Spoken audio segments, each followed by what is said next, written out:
Hi, and welcome to Good and Go Sports. Before you get into this video, please subscribe, like, and comment, okay? Please follow us on all of our socials as well, at Good and Go Sports. Let's get into the video. Alright guys, welcome back to Good and Go Sports. Thanks for watching. If you haven't done this already, please subscribe to our channel at Good and Go Sports, like this video, and at the end of this video, give us a comment, okay? Let us know what you think about the video, right? I'm going to get straight into it. I don't want to waste your time today. So, this episode, right, we're going to talk about the good, the bad, and the ugly, okay? So, I'm going to start with the good, right? And the first person on this list is Nick Woltemade or Woltemade. I mean, it depends on who is saying it. It depends on who you are hearing it from. It's a very interesting name. Newcastle's new striker who came in from Stuttgart. He has been fantastic. I just like him as a character. Very tall guy. For me personally, I really like tall strikers. I just like the whole concept of a striker that, it's a target man. You know what I'm saying? And I just like the way he is. For a big guy, he's very, very clever in the box. You know, you can tell that he's a kind of striker who can score a variety of goals, and it's a handful for defenders. He scored 5 goals so far for Newcastle this season since he came in, and he scored again this weekend. I mean, they lost, but he's a player that is showing consistent performances for Newcastle. So yeah, he's definitely one of the good things out of this weekend. Next up on the list is Erling Haaland. He can't stop scoring. I mean, last season we almost kind of forgot about him a little bit because of the injuries and City's poor season and all of that stuff. But this season, Haaland has come back with a motivation to basically score in almost every game. I think so far the only team that he hasn't scored against the Premier League is Spurs. He scored against almost every other person. It's crazy. He scored 11 Premier League goals so far, 3 in the Champions League, 23 in all competitions for club and country. Like, he's on fire, bro. You know, and it's still kind of going under the radar a little bit because of what's going on between Liverpool and Arsenal. City are still kind of consistent, but they are still in there though. And Haaland is a big reason why they are still there. And so for me, I feel like Haaland is one of those types of players that people expect that he will win a Ballon d'Or at some point, really. I mean, if you are looking at the players who are going to win it for years to come, you're talking Kylian Mbappe, him, Yamal, you know, those types of players. So who knows? I mean, this season I don't think City are going to win the Champions League, but I think they're in the mix when it comes to the league. I still think it's between Liverpool and Arsenal. So, but Haaland is doing his thing. He's a striker that I really like. So yeah, Charlie, kudos to him. All right. So next up on this list is the Arsenal defense. Okay. I know that you think I'm talking about people, but I can also be talking about a team or a group So Arsenal's defense, I think that, they are fantastic. Arsenal concede the least goals. They have the best defense in the league. And if you have, to win league titles, obviously you have to have a great attack and you have to have the best attack and the best defense. Man United teams that won in the past, we always had the best attack, we always had the best defense. Arsenal certainly have the best defense. Attack, the jury is still out on that because Saka is back and he looks like, he's getting back into his rhythm. Gyökeres, it's not looking good, bruv. But, he's the kind of player that you never know. He could go on a run and then start, performing the way that everybody expects him to. But so far, he's leaving a lot to be desired. And I'm not just saying this as a United fan. Even Arsenal fans themselves are also speaking to this. So, if Arsenal figure out the attack, I think that would be the deal breaker for Arsenal. If Arsenal figure out the attack, I think that would be the difference between them winning the league this year or not, or giving Liverpool a chance to come back into this. So I think Arsenal defense has to be commended. They have great defenders. Calafiori, by the way, he finishes like a striker. It's crazy. Like in the last game they played, the goal that he scored, that was the Salah. Like, did you see where he was? He was making the run from a striker's position. Like, he was central and making a run off the defenders like he was a striker. That was crazy. Like, if I'm a manager and that's my left back doing that, seriously, I don't know whether I'll be worried or bro, your left back, he's there. What's he doing there? It's crazy. But then again, if he scores, then it's like, okay, I get it. You get what I'm saying? So yeah, Arsenal's defense, kudos to them. Alright, enjoying the video so far. Please subscribe, give us a like, and don't forget to comment at the end of the video. Follow us on all of our socials at Good and Go Sports. I'm done interrupting. Let's continue. Alright, so next up on the list, Danny Welbeck. Yo, guys, I was kind of disappointed when Danny Welbeck left United. I felt like that was a bit of a rash decision. And to Arsenal, no less. That was kind of, frustrating for me, to be very honest with you. I think he was decent. I don't think he was that bad. We were just getting a little bit ahead of ourselves because of the forward line that we were putting together and stuff like that. But Welbeck has proven over the years to be a very good goal scorer in the Premier League. And he's just having fun. You can tell now that he's just having fun. He's not playing with any real pressure per se. He's just doing his thing. He comes on, he's just enjoying the little time that he has left in his career, to be honest with you. So, and he's doing it for Brighton. He's scoring goals. I'm not saying that Charlie United should go get him or whatever. I just think that he's having fun. He's scoring goals, and when you're a football player, you're heading towards the latter stages of your career. That's all you can ask for, really. So yeah, Charlie, kudos to Welbeck. All right. Next up on the list, Mateta. Now, a lot has been said about Mateta in relation to his feud with Zaha and all of that stuff. Yeah, it's been a long week for him. Being called up for France and then doing his thing at Crystal Palace. I think he's a decent striker. I remember when he was being linked to United as an alternative to Sesko, and Charlie, a lot of us were like, bro, Mateta. I for one wasn't necessarily too against the idea, but I understand why people felt a little bit underwhelmed by the choice. But he's a good striker. Like in the Premier League, honestly, right now, there aren't that many strikers in the world. Like back in the day, look at the strikers that almost every team had. Like every team had their own top striker. And I'm not just talking about the big clubs. Even the so-called small clubs, they all had their strikers that if you're going to play them, you're like, yeah, we need to watch out for this guy. But nowadays, if you want to buy a striker, it's like 5 strikers that everyone is trying to buy. The whole world. Like, come on.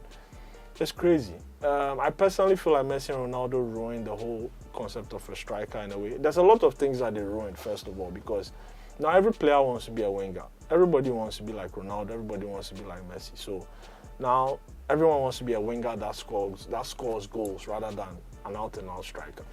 And the strikers that we have out there too, a lot of them aren't that great, to be honest with you. So yeah, I think for me, Mateta is one of those ones that he's doing a decent job. He's a good striker.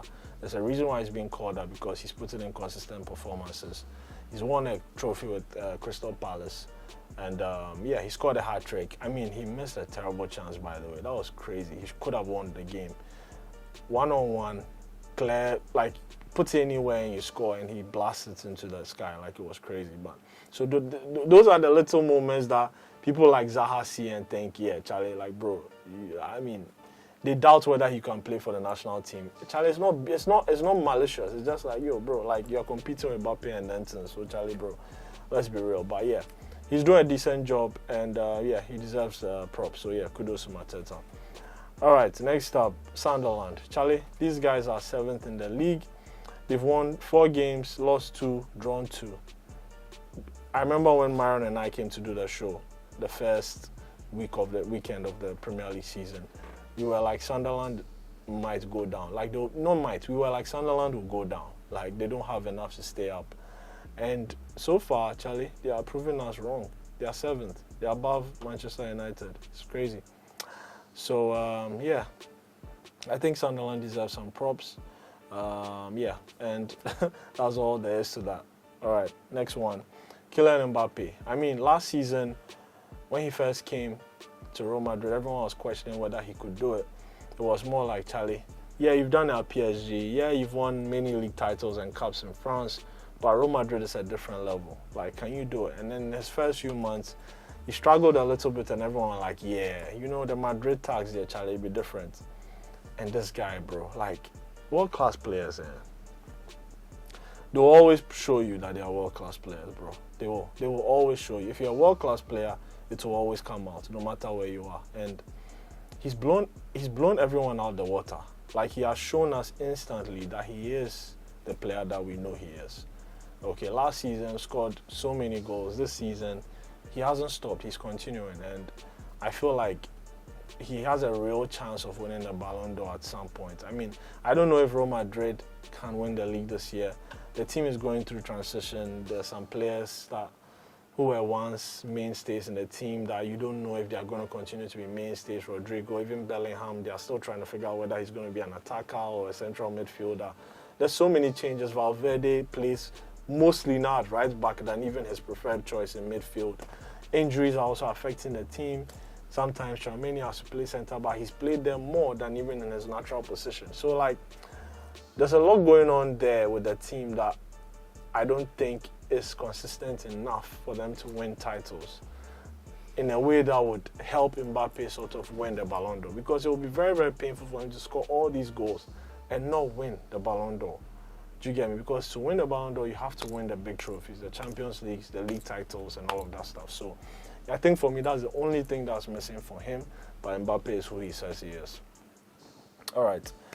Next positive, Mason Greenwood. Now, we all know the issue with the story around Mason Greenwood, off the field stuff. So he's like a untouchable. It's like a bomb. Like, you can see, like, it's not, this one is not even ticking or anything, but it's like, yeah, you stop the timer, but you're still unsure. Bomb there, Charlie, be bomb. You never know. The clock has stopped, but Charlie, you never, if you touch it or something, it can still explode. Like, there's that whole vibe with him. It's like, you are seeing him do well, but you just don't know if you can go near that. Do you get what I'm saying? The world still hasn't figured out what we are doing with the Mason Greenwood thing. Do you get me? But in the meantime, he's putting in the performances. In the meantime, he's showing the talents that we've always known that he has. I'm so, personally, on the football level, I'm so disappointed that a player did what he did, and now we have lost that kind of talent at Manchester United. But hey, listen, you always have to take accountability for your actions, and I mean, he brought this upon himself. Like, yeah, but I'm not here to talk about all that stuff. Greenwood he's an amazing talent. 4 goals in one game in Marseille's last game. It was incredible. It was incredible. And he's been doing this all of last season. He's one of the main reasons why Marseille are back in the Champions League and are challenging for the League One title. I think currently they are on top of the League One standings. So, yeah, who knows? This year might be their year. The problem is PSG have too good a team to outlast Marseille over the course of the season. Marseille have a decent team. They are very good, but in terms of squad depth, I don't think they have enough to outlast PSG for an entire season, right? So I think for me, that's the only issue. But yeah, Mason Greenwood, he's doing his thing.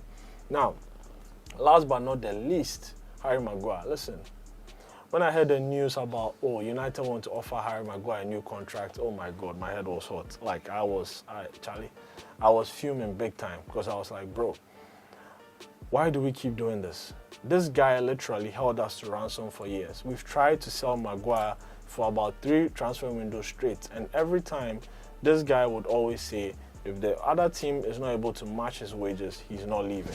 He knew very well in that period that we didn't want him, and he still strong-armed us and said he wasn't going to go. He's entitled to his contract, which he was, and then he stayed. And we didn't have a choice but to keep him. So why is it that now that he's about to be a free agent, and we, for the first time in a very long time, have the opportunity to let him go, we are talking about a new contract for him? That was where I was. I was furious with that.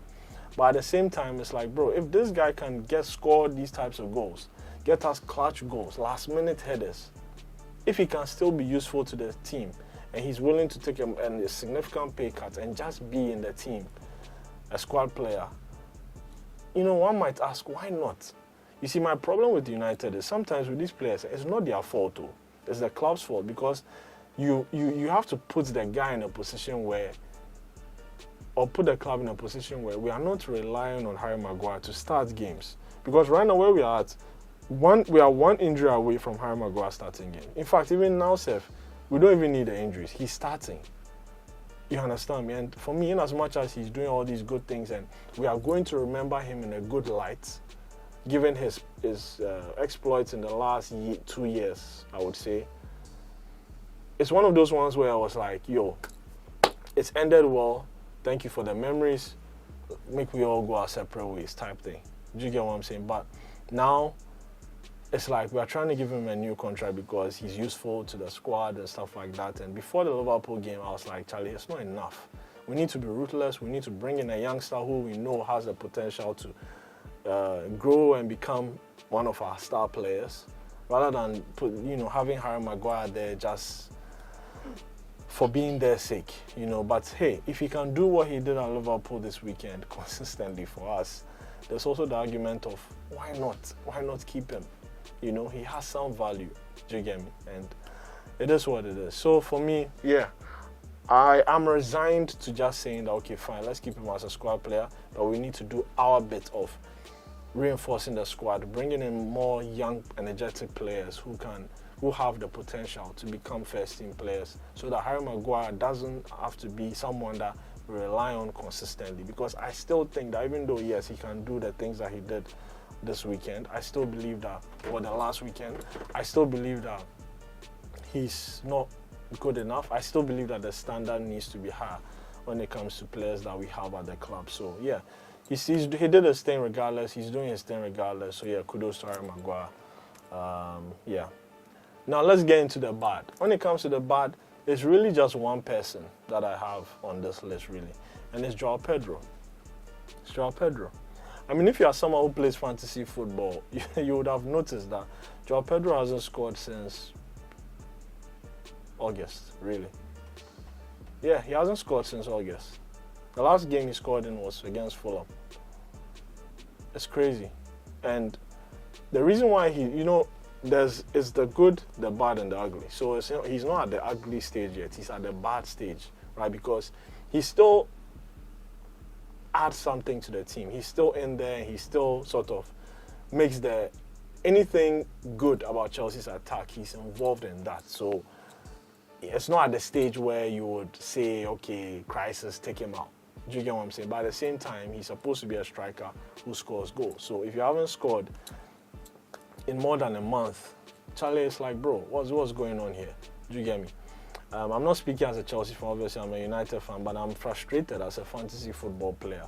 Do you get me? But I believe that the same frustrations that I carry as a fantasy football player, I'm pretty sure as a Chelsea fan, you're also feeling those frustrations. You would prefer for your striker to be scoring goals. So, yeah, it is what I remember watching one of those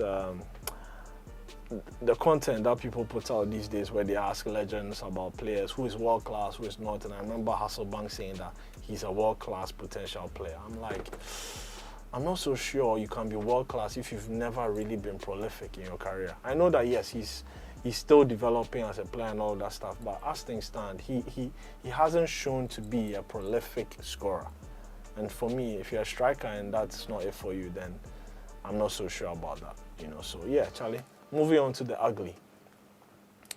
I have a couple of people on this list. The first one is Mohamed Salah. Oh my God, Charlie. Salah, it's not looking good, bro. It's not looking good.